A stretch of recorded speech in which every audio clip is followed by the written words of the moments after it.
Hi friends, kitchen queen ಚಾನೆಲ್ಗೆ ಸ್ವಾಗತ. ಇವತ್ತು ನಿಮಗೆ ಆಲೂಗಡ್ಡೆ ಚಿಪ್ಸ್ ಹೇಗೆ ಮಾಡೋದು ಅಂತ ಹೇಳಿಕೊಡ್ತಾ ಇದ್ದೀನಿ. ಮೊದಲು ಆಲೂಗಡ್ಡೆಯನ್ನು ಈ ರೀತಿ ನೀರಿನಲ್ಲಿ ಸ್ವಲ್ಪ ನೆನೆ ಇಡಬೇಕು. ಒಂದು 10 ನಿಮಿಷ ಇಟ್ಟರೆ ಸಾಕು. ಅದರ ಮೇಲೆ ಕೂತಿರುವ ಮಣ್ಣೆಲ್ಲ ಹೋಗುತ್ತದೆ. ಆಮೇಲೆ ಈ ರೀತಿ ಕ್ಲೀನ್ ಮಾಡಿ ತೆಗೆದುಕೊಳ್ಳಬೇಕು. ಈಗ ಮೇಲ್ಗಡೆಯಿಂದ ಸಿಪ್ಪೆಯನ್ನು ತೆಗೆದುಕೊಳ್ಳೋಣ. ಈ ಚಿಪ್ಸ್ ಬಂದು ವರ್ಷ ಬಿಟ್ಟರೂ ಹಾಳಾಗುವುದಿಲ್ಲ. ವರ್ಷಕ್ಕಿಂತಲೂ ಹೆಚ್ಚಿಟ್ಟರೂ ನಡೆಯುತ್ತದೆ ಮತ್ತು ಕ್ರಿಸ್ಪಿಯಾಗಿಯೂ ಇರುತ್ತದೆ. ಈ ರೀತಿ ಎಲ್ಲ ಆಲೂಗಡ್ಡೆಯ ಮೇಲ್ಗಡೆಯ ಸಿಪ್ಪೆಯನ್ನು ತೆಗೆದುಕೊಳ್ಳಬೇಕು. ವಿಡಿಯೋ ಪೂರ್ತಿಯಾಗಿ ನೋಡಿರಿ. ನಿಮಗೆ ವೈಟ್ ಆಗಿ ಬರಲು ಚಿಪ್ಸ್ ವೈಟ್ ಆಗಿ ಬರಲು ಟ್ರಿಕ್ಸ್ ಅನ್ನು ಹೇಳಿಕೊಡುತ್ತೇನೆ. ಈ ರೀತಿ ಎಲ್ಲ ಆಲೂಗಡ್ಡೆಯ ಸಿಪ್ಪೆಯನ್ನು ತೆಗೆದುಕೊಳ್ಳಬೇಕು.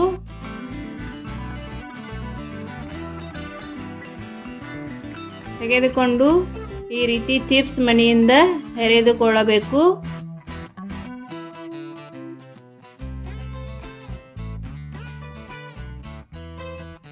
ಈ ರೀತಿ ಪೂರ್ತಿಯಾಗಿ ಬರುವವರೆಗೂ ಹೆರೆದುಕೊಂಡರೆ ಕಟ್ ಆಗುವುದಿಲ್ಲ.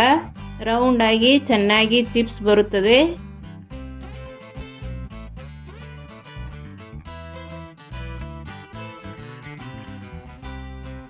ವಿಡಿಯೋ ಪೂರ್ತಿಯಾಗಿ ನೋಡಿರಿ. ವೈಟ್ ಚಿಪ್ಸ್ ವೈಟ್ ಆಗಿ ಬರಲು ಟ್ರಿಕ್ಸ್ ಅನ್ನು ಹೇಳಿಕೊಡುತ್ತೇನೆ. ಈ ರೀತಿ ಚಿಪ್ಸ್ ಮಾಡಿಕೊಂಡು ನೀರಿನಲ್ಲಿ ಹಾಕಿ ಇಡಬೇಕು. ಇದನ್ನು ರಾತ್ರಿ ಮಾಡಿ ಇಟ್ಟರೂ ನಡೆಯುತ್ತದೆ. ಈ ರೀತಿ ನಾವು ಇದಕ್ಕೆ ಪಟಕ ಅನ್ನುತ್ತೇವೆ. ರಾತ್ರಿ ಮಾಡಿಟ್ಟು ಚಿಪ್ಸ್ ಅನ್ನು ಹೆರೆದು ಇಟ್ಟು ಅದರ ಒಳಗೆ ಈ ರೀತಿ ಪಟಕದಿಂದ 1 ನಿಮಿಷ ಕೈಯಾಡಿಸಿದರೆ ಸಾಕು. ಚಿಪ್ಸ್ ವೈಟ್ ಆಗೇ ಇರುತ್ತದೆ. ಆದರೆ ಚಿಪ್ಸ್ ನೆನೆಯುವವರೆಗೂ ನೀರನ್ನು ಹಾಕಿಡಬೇಕು. ನಾನು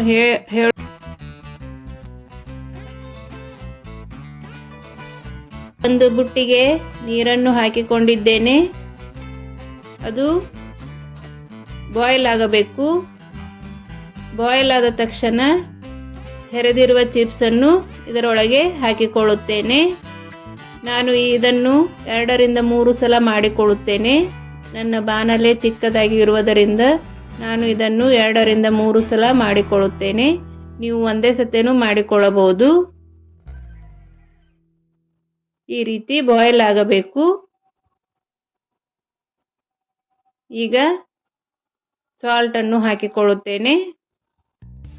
ನಿಮ್ಮ ಚಿಪ್ಸ್ ಎಷ್ಟು ಕ್ವಾಂಟಿಟಿಯಲ್ಲಿ ಇರುತ್ತದೆ ಅದರ ತಕ್ಕಂತೆ ಸಾಲ್ಟ್ ಅನ್ನು ಹಾಕಿಕೊಳ್ಳಬಹುದು. ಸಾಲ್ಟ್ ಹಾಕಿಕೊಂಡು ಈ ರೀತಿ ಸ್ಪೂನ್ನಿಂದ ಕೈಯಾಡಿಸಬೇಕು.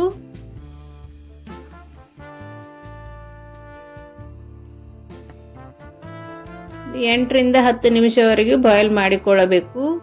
ಈ ರೀತಿ ಹಿಡಿದು ನೋಡಿದರೆ ಕಟ್ ಆಗಬೇಕು. ಆಗ ಬಾಯ್ಲ್ ಆಗಿದೆ ಎಂದು ಅರ್ಥ.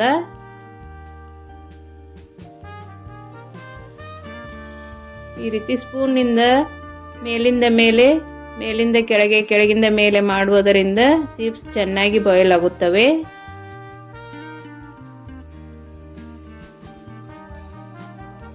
ಈಗ ಇದನ್ನು ಸೋಸಿಕೊಳ್ಳೋಣ. ಒಂದು ಸಾಣಿಗೆಯನ್ನು ಇಟ್ಟುಕೊಂಡು ಅದಕ್ಕೆ ಬಾಯ್ಲ್ ಆಗಿರುವ ಚಿಪ್ಸ್ ಅನ್ನು ಸೋಸಿಕೊಳ್ಳೋಣ.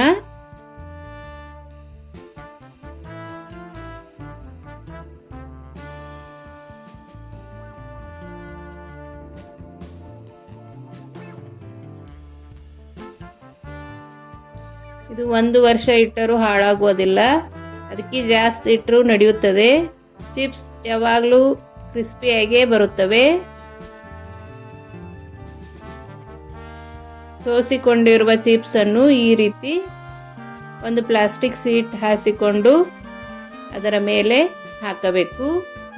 ಬಿಸಿಲಿಗೆ 2 ರಿಂದ 3 ದಿನ ಹಾಕುವುದರಿಂದ ಚಿಪ್ಸ್ ಚೆನ್ನಾಗಿ ಒಣಗುತ್ತವೆ. ಅವನ್ನು 1 ವರ್ಷದವರೆಗೂ ಚೆನ್ನಾಗಿ ಇಟ್ಟುಕೊಳ್ಳಬಹುದು. ಏನೂ ಹಾಳಾಗುವುದಿಲ್ಲ. ಈ ರೀತಿ ಒಂದೊಂದೇ ಪ್ಲಾಸ್ಟಿಕ್ ಶೀಟ್ ಮೇಲೆ ಹಾಕಿಕೊಳ್ಳಬೇಕು. ಈಗ ಒಣಗಿರುವ ಚಿಪ್ಸ್ ಇದು. ಈಗ ಚಿಪ್ಸನ್ನು ಕರೆದುಕೊಳ್ಳೋಣ. ನೋಡಿ ಎಷ್ಟು ಚೆನ್ನಾಗಿ ಕ್ರಿಸ್ಪಿಯಾಗಿ ಚಿಪ್ಸ್ ರೆಡಿ ಆಯಿತು. ನಾನು ಮಾಡುವ ರೆಸಿಪಿಗಳು ನಿಮಗೆ ಇಷ್ಟವಾದಲ್ಲಿ ಚಾನೆಲನ್ನು ಸಬ್ಸ್ಕ್ರೈಬ್ ಮಾಡಿ, ಶೇರ್ ಮಾಡಿ, ಲೈಕ್ ಮಾಡಿ. ಈಗ ಕ್ರಿಸ್ಪಿಯಾದ ಚಿಪ್ಸ್ ರೆಡಿ ಆಯಿತು.